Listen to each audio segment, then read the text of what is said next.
ఈరోజు ఏదైతే కాంగ్రెస్ ప్రభుత్వం అనేక సంక్షేమ పథకాలు చెప్తున్నది, నోటుకు వచ్చినట్టు ఏది నోటుకు వస్తే అది వాగ్దానం ఇస్తున్నారు. మరి వాళ్ళ ఫైనాన్షియల్ పొజిషన్ చూసి నిన్ననే డిస్ట్రిక్ట్ రెవెన్యూ మీటింగ్ అయింది. పొన్నం ప్రభాకర్ గారి ఆధ్వర్యంలో మీటింగ్ జరిగింది. మరి అధికారులు అందరూ కూడా ఏ విధంగా అయితే వాళ్ళకి కావాల్సిన ఫైనాన్షియల్ రిసోర్సెస్ వాళ్ళ ఆర్గనైజేషన్ లేవు, మేము ఇంచుమించు దివాలా తీసిన పరిస్థితి అని చెప్తా ఉన్నారు. కాంగ్రెస్ ప్రభుత్వం దీని మీద దృష్టి పెట్టాల్సిన అవసరం ఉన్నది. మరీ ముఖ్యంగా మా కంటోన్మెంట్ మాకు రావాల్సిన బకాయిలు దాదాపు ఇప్పుడు 40 crores ప్లస్ ఉన్నాయి. మరి దీనికి కూడా నేను రేవంత్ రెడ్డి గారికి లెటర్ రాయడం జరుగుతుంది.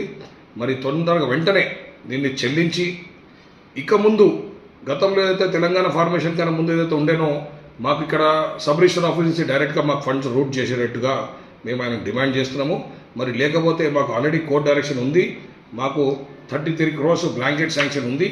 అది కాక కోర్టు చాలా స్పష్టంగా చెప్పింది, ప్రతి నెల డిలే అయిన దానికి 12% పర్ యానం మీరు ఇంట్రెస్ట్ ఇవ్వాల్సి వస్తారని, ప్లస్ ప్రతి నెల మీరు ఆర్మీ వెల్ఫేర్కు ₹1,00,000 పెనాల్టీ కట్టాల్సి వస్తుందని కోర్టు చాలా క్లియర్గా వాళ్ళకి డైరెక్షన్ ఇచ్చింది.